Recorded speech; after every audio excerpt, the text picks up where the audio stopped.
Friends, welcome back. പുതിയൊരു വീഡിയോയിലേക്ക് എൻ്റെ എല്ലാ കൂട്ടുകാർക്കും സ്വാഗതം. എൻ്റെ ചാനലിലേക്ക് നിങ്ങൾ ആദ്യമായിട്ട് കാണുന്ന സുഹൃത്തുക്കളുണ്ടെങ്കിൽ ഇപ്പോൾ തന്നെ ചാനൽ സപ്പോർട്ട് ചെയ്യുക, സബ്സ്ക്രൈബ് ചെയ്യുക, പിന്നെ ബെല്ലൈക്കൻ എനേബിൾ ചെയ്യുകയാണെങ്കിൽ ഞാൻ വീഡിയോസ് ഇടുമ്പോൾ തന്നെ അപ്പോൾ തന്നെ അപ്ഡേറ്റ് ആയി നിങ്ങളുടെ ഫോണിലേക്ക് നയിക്കും. എന്തെങ്കിലും അഭിപ്രായങ്ങൾ എൻ്റെ വീഡിയോയെക്കുറിച്ച് പറയാനുണ്ടെങ്കിൽ തീർച്ചയായിട്ടും കമൻറ്റ് ബോക്സിലായിരിക്കും. ചാനൽ ഇഷ്ടപ്പെട്ട ലൈക്ക് ചെയ്യാനും ഷെയർ ചെയ്യാനും മറക്കണ്ട. അപ്പോൾ നമുക്ക് നേരെ വീഡിയോയിലേക്ക് പോകാം. അപ്പോൾ നമ്മുടെ ചീപ്പാറ വാട്ടർഫാൾസാണ് ഞാൻ ഇപ്പോൾ ഉള്ളത്. അപ്പം നല്ല മനോഹരമായിട്ടുള്ള വാട്ടർഫാൾസാണ്.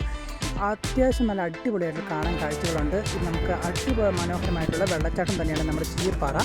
നമ്മുടെ ചീപ്പാറ സ്ഥിതി ചെയ്യുന്നത് നമ്മുടെ നേരിമംഗലം കാലിന് സമീപമായിട്ടാണ്. നമ്മുടെ നേരിമംഗലം ടൗണ് കഴിഞ്ഞ് വരുമ്പോഴാണ് നമ്മുടെ ചീപ്പാറ വാട്ടർഫാൾസ് നമുക്ക് സ്ഥിതി ചെയ്യുന്നത്. അത്യാവശ്യം മനോഹരമായിട്ടുള്ള ഒരു വെള്ളച്ചാട്ടം തന്നെയാണ്. നമുക്ക് ഒരു സഞ്ചാര കേന്ദ്രം കൂടിയാണ് നമ്മുടെ ചീപ്പാറ വാട്ടർഫാൾസ്. അപ്പം മനോഹരമായിട്ടുള്ള വീഡിയോ നിങ്ങൾ ആസ്വദിക്കുക, പൂർണ്ണമായിട്ട് വാച്ച് ചെയ്യുക. അപ്പം മറ്റൊരു അടിപൊളിയായിട്ടുള്ള കിടിലും വീഡിയോയുമായിട്ട് കണ്ടിട്ട് അതൊരിക്കും. Bye bye guys, love you and take care, by.